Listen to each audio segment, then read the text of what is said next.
Pourquoi l'Église catholique semble-t-elle encourager les vagues migratoires ? Les chrétiens sont-ils destinés à fondre leur identité dans l'universalisme ? Le sentiment identitaire est-il un égoïsme ? Ou avons-nous le devoir de défendre ce que nous sommes ? C'est les questions auxquelles répond Laurent Dandrieux dans son dernier livre. Rédacteur en chef Culture AVA et spécialiste de l'Église, Laurent Dandrieux signe Rome ou Babel pour un christianisme universaliste et enraciné. Un essai qui remet le chrétien au cœur du village. Laurent Dandrieux démontre à l'appui de la doctrine de l'Église et d'auteurs chrétiens que l'universalisme catholique est aujourd'hui largement dévoyé en un cosmopolitisme qui voudrait voir le genre humain unifié et les peuples mélangés, tout en culpabilisant ceux qui s'accrocheraient à leur identité.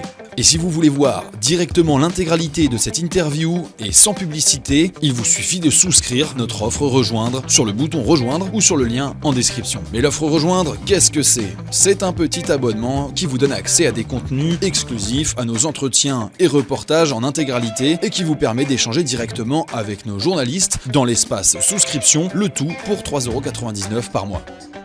Est-il normal que le pape soit pour l'accueil des migrants ? Alors, je vais commencer par une réponse de Normand, vrai et faux.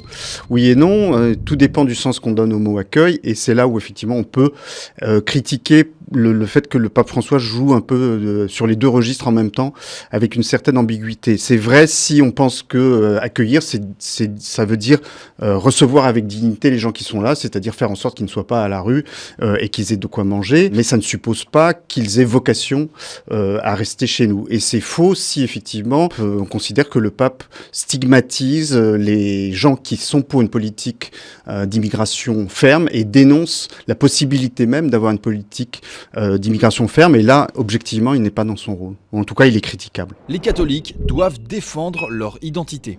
C'est doublement vrai. Ils doivent la défendre comme citoyens, puisque, en tant que catholiques, ils ont un devoir d'État qui est aussi d'être des bons patriotes, et le catéchisme leur demande une piété vis-à-vis de leur patrie.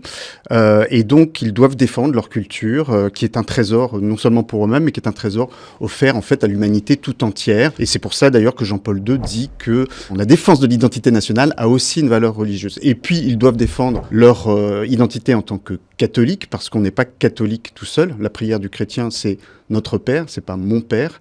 Et donc, la foi, pour être solide, elle doit s'appuyer sur une communauté, elle doit s'appuyer sur une culture chrétienne, et c'est pour cela que effectivement nous avons aussi ce devoir de défendre notre culture chrétienne, et là encore qu'il y a une valeur religieuse. L'enracinement, c'est se figer, c'est l'immobilisme. C'est complètement faux, parce que déjà dans cette époque de mondialisation galopante, la possibilité de se refermer sur soi et de vivre en autarcie est complètement théorique. L'enracinement, en réalité, qu'est-ce que ça veut dire ? C'est tout simplement une référence à l'arbre qui a besoin de plonger ses racines dans le sol pour en recevoir la sève qui le nourrit et qui lui permet de grandir, de développer ses feuilles et ses branches vers le ciel, et donc aussi d'aller vers l'autre. Il n'y a pas de possibilité de communication réelle et d'échange réel en réalité si on n'est pas enraciné. Les Écritures saintes répètent qu'il faut accueillir l'étranger. C'est vrai, mais c'est vrai parce qu'effectivement, il y a la fameuse phrase de l'évangile de Saint Matthieu qui nous dit que le Christ dit « J'étais un étranger et vous m'avez accueilli », qui effectivement insiste sur le fait que nous devons considérer dans l'étranger comme un représentant de la personne du Christ. Mais l'Écriture dit aussi, par exemple, qu'il faut honorer son père et sa mère, ce qui fonde l'impératif de patriotisme, qui est vraiment un impératif pour les chrétiens, et qui fonde aussi le fait que dans la charité, il y a des priorités, et qu'on doit la charité d'abord, en premier lieu, à ceux qui nous sont liés par des liens particuliers, notamment les liens du sang, mais aussi les liens de la communauté naturelle. Et donc, on doit accueillir l'étranger dans la mesure où ça ne nuit pas à la charité que nous devons à nos proches et à la cohésion nationale. Et puis, par ailleurs, comme je le disais, ça ne signifie en aucune façon que le réfugié, par exemple, ait vocation à s'installer à demeure. Bonjour à tous, bienvenue sur VA+. Aujourd'hui, nous allons parler de l'Église, de l'immigration, de l'enracinement, de l'universalisme, avec un collègue, Laurent Dandrieux, rédacteur en chef des pages Culture de Valeurs Actuelles. Bonjour Laurent. Bonjour Mathieu. Baudouin. J'ai été comment c'est dire ? Parce que c'est à cause de la préface. Oui, la préface de Mathieu Voilà. Bock-Côté. Très belle préface, et je pense qu'elle est largement méritée parce qu'elle est très élogieuse. Donc, tu es l'auteur de Rome ou Babel pour un christianisme universaliste et enraciné. Tu as écrit en 2017 un livre qui est en rapport aussi avec ces questions-là. L'Église et l'immigration, le grand malaise, le pape et le suicide de la civilisation européenne. Avant tout, est-ce que tu peux nous expliquer ton titre, Rome ou Babel, en quoi il s'oppose? Alors Babel, la tour de Babel, Dieu a puni l'arrogance de Babel selon le mythe en créant plusieurs milliers de langages, mais Rome aussi était très cosmopolite à certains égards, non ? Oui, en fait, c'est vraiment une métaphore pour définir l'opposition de l'universalisme et du mondialisme. L'universalisme chrétien, qui, à mon sens, est le contraire du mondialisme et donc de Babel, et que parfois les gens confondent avec le mondialisme. L'idée de l'universalisme chrétien, c'est l'idée que on est tous enfants de Dieu, et donc on a une même paternité divine qui nous fait tous frères, mais pour autant, cette unité spirituelle n'est que spirituelle, et elle n'est pas du tout négatrice des diversités humaines, et elle-même elle les présuppose, parce qu'en fait, c'est donc Dieu qui, dans la Genèse, a dispersé les peuples et créé cette multitude de langues et de cultures après l'épisode de la Tour de Babel. Et donc cette diversité des peuples et des cultures, elle fait partie en fait du plan de Dieu.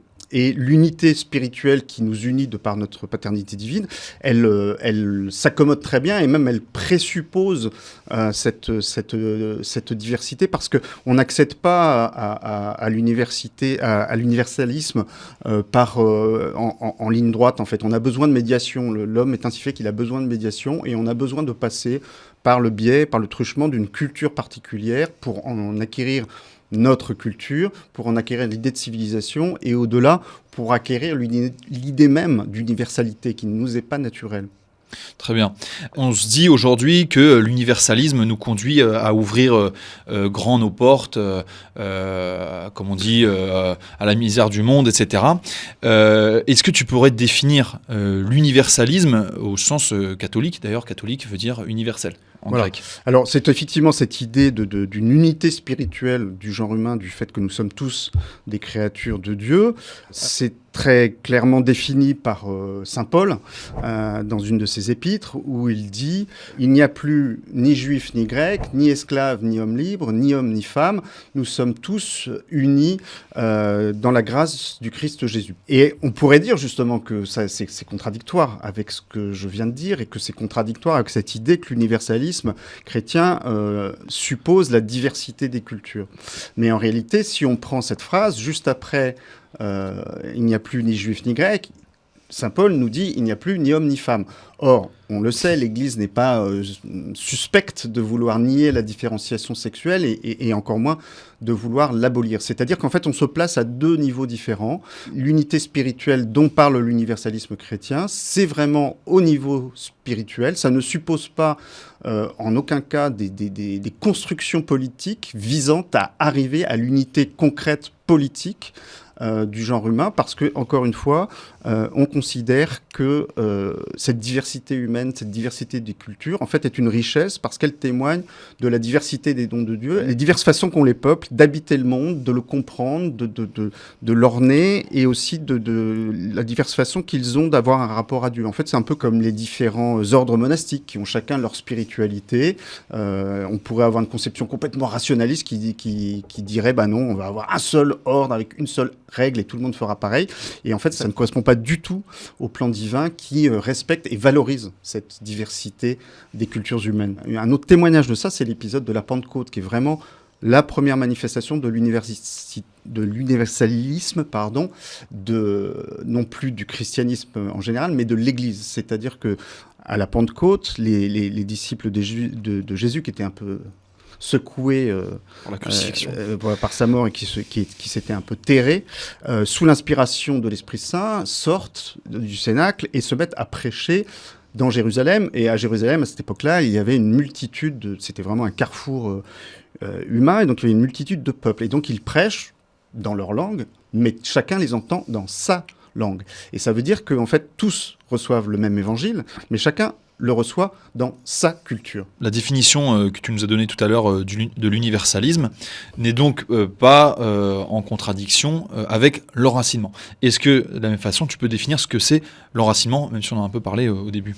L'homme a cette particularité parmi toutes les créatures vivantes, c'est qu'il n'est pas homme spontanément. Il s'humanise en grandissant, et il s'humanise par le biais de ces communautés qui lui donnent sa culture. C'est par la culture que nous devenons pleinement humain. Et en fait, il n'y a de culture que enracinée dans une histoire, dans un terroir, dans des traditions, dans un peuple particulier. Et en fait, c'est par cet enracinement que se développe effectivement notre humanité à chacun d'entre nous de manière individuelle. Mais du coup, c'est aussi par cet enracinement que se crée la culture et donc la civilisation. Et en fait, il n'y a pas de civilisation réellement possible sans enracinement. Et c'est pour cela que l'enracinement, c'est un enjeu vraiment de civilisation. C'est-à-dire que le mondialisme, c'est une anti-civilisation, puisque ça ne permet pas les conditions d'éclosion de la culture. Et donc, c'est le terreau du retour à une forme de barbarie et en fait de sauvagerie. Par exemple, le pape Benoît XVI a écrit que c'était un des droits humains fondamentaux de s'installer partout où l'on pense trouver des conditions de vie meilleures. Et là, ça pose un véritable problème, et à mon avis, c'est une doctrine qui n'est pas tenable dans la mesure où elle entre en contradiction directe avec ce besoin vital de l'âme qu'est l'enracinement, et avec ce droit que reconnaît par ailleurs le catéchisme de l'Église catholique, droit reconnu aux nations de réguler les migrations et de les modérer pour justement pouvoir préserver leurs identités nationales, leur culture propre, ce qui devient extrêmement difficile. Nous le voyons malheureusement tous les jours en France quand vous avez des flux migratoires totalement massifs. Je pense, moi, qu'il y a fondamentalement une continuité du discours de l'Église sur ces questions, qui est liée au fait que, en fait, cette question des migrations est globalement envisagée quasi exclusivement du point de vue du migrant, d'une part, et quasiment pas ou très peu du point de vue des pays d'accueil, et d'autre part, il y a un déclin de la dimension collective et de la dimension de bien commun dans la pensée de l'Église, ce qui fait qu'on envisage les migrations que sous l'angle individuel, et on ne veut pas regarder en face la dimension collective des phénomènes, et donc les conséquences que ça peut avoir sur l'économie, sur la culture, sur la société, et même sur l'évolution religieuse du continent. C'est quand même assez fascinant de penser que l'Église aujourd'hui n'arrive pas à se poser la question des conséquences religieuses de l'arrivée de millions de migrants musulmans en Europe. Sur la question du pape François, je crains qu'il ne fasse une sorte d'application au peuple d'une notion qui ressemble un peu à la lutte des classes. C'est-à-dire qu'il a tendance à diviser les peuples en peuples riches et peuples pauvres, peuples opprimés et peuples oppresseurs. Et donc, il y a en gros les anciens colonisés et les anciens colonisateurs. Et je crains malheureusement que dans son discours, et notamment son discours sur l'immigration, eh bien, les anciens colonisés sont toujours victimes, et donc ce sont eux qui souffrent de la mondialisation, tandis que les peuples ex-colonisateurs seraient par définition bénéficiaires de la mondialisation. Et donc, il y a cette idée très étrange que, étant par définition dans le camp des oppresseurs, eh bien, les pays occidentaux ne pourraient pas voir leur identité menacée par la mondialisation. Mais je pense que c'est méconnaître fondamentalement la logique de la mondialisation et surtout la logique de l'idéologie mondialiste qui de plus en plus porte cette mondialisation. C'est-à-dire que c'est une idéologie qui vise à accoucher d'une humanité nouvelle, une humanité unifiée qui, globalement, à quelques folklores près, aurait la même culture, les mêmes modes de consommation, c'est déjà un peu la même langue, voilà.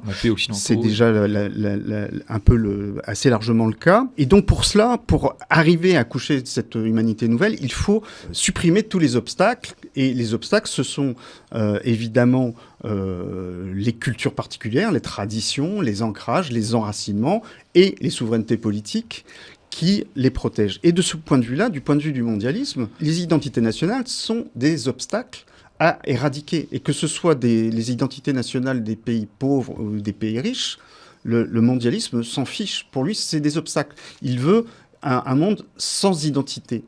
Et c'est très frappant de voir que, par exemple, le pays où cette idéologie, à mon avis, a le mieux imprégné le discours public, c'est le Canada. Notre ami Mathieu Bock-Côté connaît bien la question. C'est-à-dire qu'on en est à un point où le Premier ministre canadien, Justin Trudeau, définit l'identité du Canada, justement comme le fait de ne pas avoir d'identité. C'est-à-dire, c'est un pays ouvert à tous les vents, et c'est formidable parce que tout le monde peut passer. Et c'est une page blanche. Une espèce de gigantesque hall d'aéroport sans caractère propre. Et de ce point de vue-là, effectivement, il n'y a pas de différence pour le mondialisme et la mondialisation entre pays riches et pays pauvres. Et aujourd'hui, ne pas voir que l'identité culturelle, religieuse, sociale, historique des pays occidentaux est très sévèrement menacée par l'immigration, certes, mais plus largement par la mondialisation, c'est un aveuglement, à mon avis, absolument considérable. Ce qui est très frappant, c'est qu'effectivement, moi, j'ai été très frappé par plusieurs passages des livres de Chantal Delsol où elle explique que finalement, ce à quoi on assiste aujourd'hui, c'est la poursuite du projet totalitaire par d'autres moyens. C'est-à-dire qu'il n'y a plus de camps de concentration, il n'y a plus de goulag. On ne va pas vous chercher au petit matin pour vous jeter en prison sans aucune raison. Mais la finalité est la même, c'est-à-dire c'est d'accoucher d'une humanité nouvelle, de faire table rase du passé pour accoucher d'une humanité nouvelle, et en l'occurrence une humanité unifiée qui se serait débarrassée des scories de l'identité, en fait, du péché originel de l'identité. Et donc il y a un moment où on explique que tout ça c'est formidable et que avec la grâce de Dieu tout de même, ça va permettre d'accoucher d'une humanité nouvelle.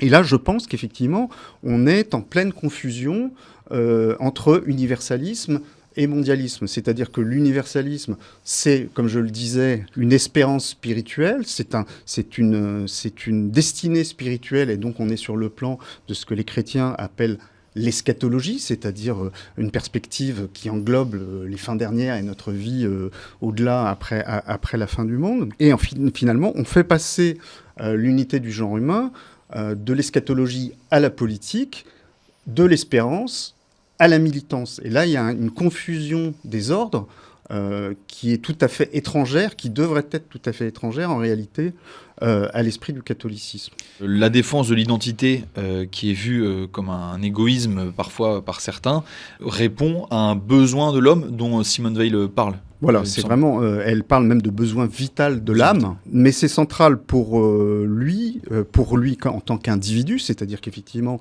c'est ce qui nous permet d'être pleinement humains, d'avoir cette culture qui nous humanise et qui nous donne notre saveur et qui ne fait pas de nous des êtres interchangeables. C'est indispensable aussi pour la communauté à laquelle cet homme appartient, c'est-à-dire qu'effectivement, il y a des peuples qui ont chacun leur vocation.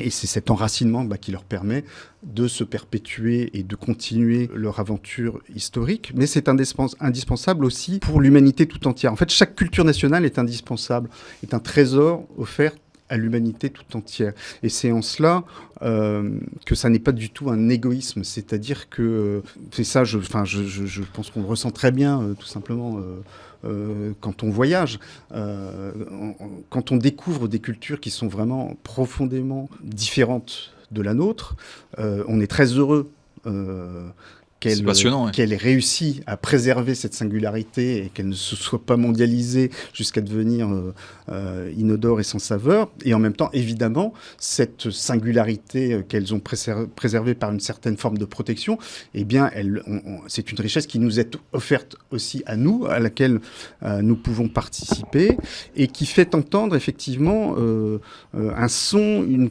musique, une note particulière dans le concert des nations. Moi, j'aime bien comparer cette diversité des peuples à un orchestre symphonique où vous avez toutes sortes d'instrumentistes qui font chacun entendre leurs notes particulières et qui sont tous absolument indispensables à l'exécution et à la beauté de la symphonie, alors avec des importances plus ou moins grande, c'est-à-dire que dans tout orchestre, eh bien, il y a un premier violon, et puis au fond, il y a le type qui a son triangle, et qui fait trois fois ding-ding sur son triangle pendant le concert. Mais s'il n'est pas là pour faire 3 fois ding-ding, eh bien, les critiques diront, mais c'est n'importe quoi, cette symphonie a été mal exécutée. Et donc, chaque peuple a sa vocation particulière, et il est important qu'il puisse l'accomplir par l'exercice de sa souveraineté et de son identité nationale. En fait, vraiment, cette question-là, elle se joue beaucoup autour des rapports de la nature et de la grâce. Ça peut paraître une question très abstraite, mais en fait, c'est vraiment très, très concret. C'est-à-dire que la théologie catholique, et notamment saint Thomas d'Aquin, dit que la grâce, c'est-à-dire en fait l'évangile, n'est pas là pour détruire la nature, mais pour l'accomplir, pour la perfectionner. Et donc, effectivement, ça a des traductions très concrètes, c'est-à-dire que ça s'est traduit par la façon dont l'Église s'y est prise pour évangéliser, en évangélisant à partir des cultures existantes. Ça veut dire aussi qu'il y a une nature humaine qui est universelle, c'est-à-dire que nous avons la même nature humaine que les Indiens d'Amazonie, que les natifs du Mali ou de Calcutta, mais que cette nature humaine, elle inclut aussi justement l'homme dans toutes ses dimensions, et y compris dans sa dimension la plus enracinée. C'est-à-dire que l'Église respecte la nature jusque dans ce besoin d'enracinement et jusque donc dans ce besoin de diversité. Et donc, effectivement, la théologie catholique là-dessus est assez claire, c'est-à-dire que l'Église, le christianisme, pardon, est une religion de l'incarnation, mais y compris dans la façon dont elle s'adresse à l'homme, c'est-à-dire que on ne prône pas une foi hors sol, désincarné, libéré de toute... Il ne s'agit pas pour l'Église de nous libérer de nos attachements terrestres, il s'agit de les porter à leur point d'incandescence en les purifiant par l'Évangile. Le problème, c'est que je crains qu'aujourd'hui... En fait, il y a une tentation récurrente dans l'histoire de l'Église qui s'est traduite par diverses hérésies. Il y en a une qui s'appelait le docétisme, qui présentait que le Christ n'avait pas vraiment eu de corps. Il y a eu l'hérésie cathare, qui avait une détestation de tout ce qui était charnel. Et il y a cette tentation récurrente de penser que le christianisme devrait être quelque chose de complètement pur, complètement spiritualisé, complètement détaché justement de toutes ces scories identitaires, tout ce qui a trait à l'enracinement, aux cultes locaux, qui sont perçus comme des choses un peu archaïques. Voilà. Et je crains malheureusement qu'aujourd'hui, cette dérive de l'universalisme chrétien vers le mondialisme que je décris dans mon livre, elle procède de ce refus de l'incarnation, de ce désir d'avoir une foi trop abstraite, trop désincarnée, qui est pour moi l'inverse même, en fait, du christianisme. C'est très compliqué d'avoir la foi, en fait, aujourd'hui, dans un monde complètement matérialiste.